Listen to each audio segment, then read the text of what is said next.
everyone, it's Jessica. Welcome to Favorite Moment Friday.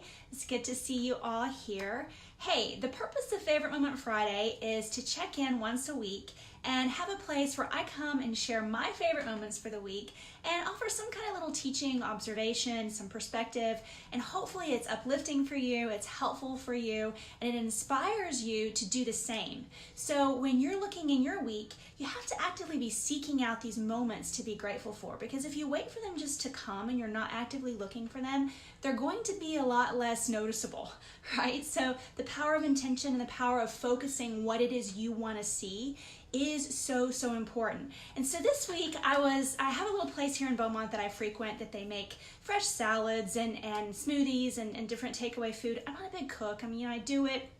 I don't really enjoy cooking all that much. Gina, you're watching. Sorry, I don't like cooking that much. But I have this little place where I go.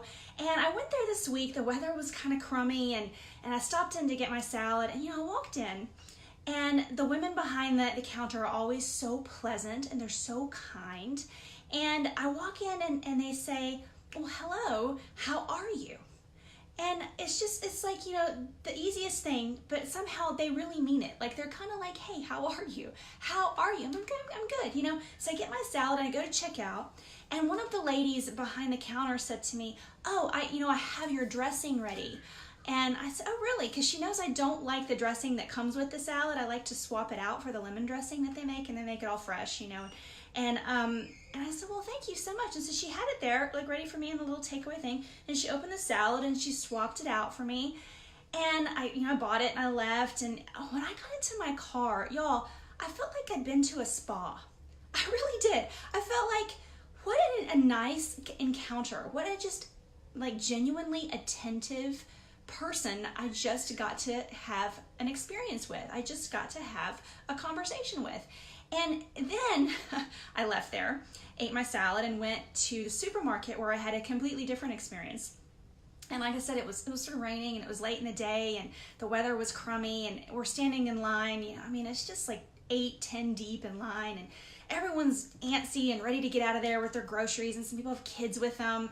And, it's just one of the situations where nobody's making eye contact, like everyone's looking at their phones, and it's just very kind of fidgety and tense, and we're there and no one is being attentive.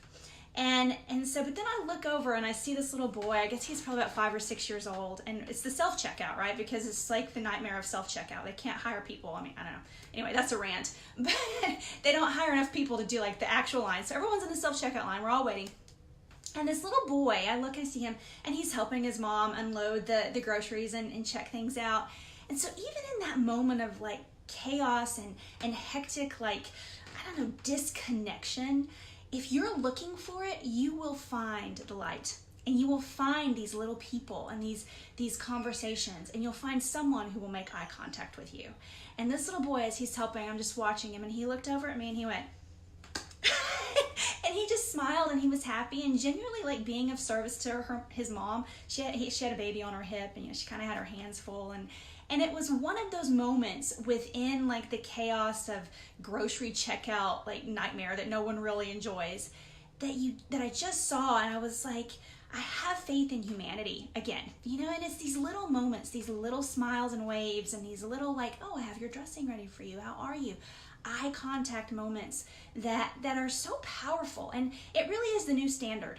Basic human decency is the new standard for customer service and for connection. It really is. It's like we've become so disconnected. So look for that. And here's the other thing, and the little piece of teaching that I want to offer around this is this idea of a Maitri. And that might be an unfamiliar word to some of you. Maitri is it's from the Buddhist tradition, but it has to do with loving kindness. And it's one of the 4 virtues. And it's the way that we end our own suffering. And one of the ways, one of the several ways. But the idea is that many of us tend to be mostly critical of ourselves, like a lot. And our inner dialogue is one of trying to fix what's wrong with us.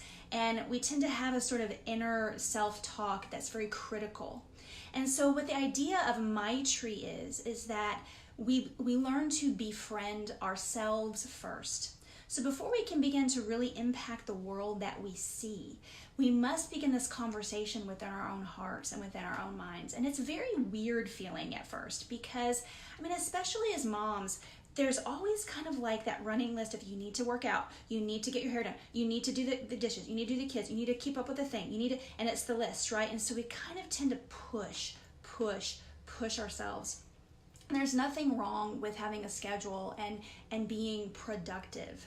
But when that talk and when that intention to become and to do starts to turn inward and become sort of negative and sort of like, oh, you're always late. Oh, you're just so fat. Oh, you're eating junk again. Oh, you missed the deadline for the kids' field trip form or whatever. And we start to kind of like berate ourselves.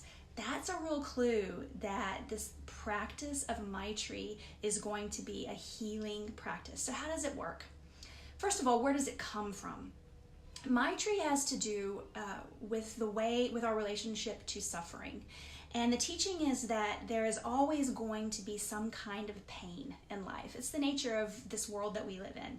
There's beauty and there's darkness, right? There's light and there's dark, there's beauty and there's hatred.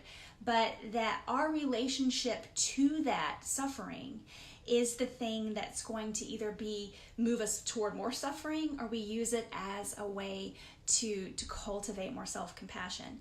And so this isn't even really, I'm not even talking now about self-love. I'm talking about just basic self-compassion. So how does it work? Well, the next time you find yourself, and you have to have some self-awareness around this, by the way, the next time you find yourself doing the inner self-critical self-talk thing, right, where you're like, and you're beating yourself up, stop it, take a breath. And what I like to do is, if I'm in a position to, if I'm not driving or something, place my hand on my heart and maybe in both hands and close my eyes, and I just say something to myself like, may I be peaceful, may I be happy, may I be at ease. And so the peace and the happy and the at ease, that's a self-blessing. You bless yourself in whatever it is that you're doing, and even if it's an imperfect version of what you'd like to be doing, turning that self-compassion and that self-love in on yourself. And what it starts to teach your nervous system and condition you to do is break that negative self-talk cycle, and you become more at home in your own body and in your own mind. And you become more restful into the person and into the woman that you are, because she is amazing. And we stop this self-criticism thing. And so, but that's the seed. That's the seed of having experiences in your outward life that are kind and that are genuine connection and that are thoughtful and that are attentive, is that first we must have that talk with ourselves.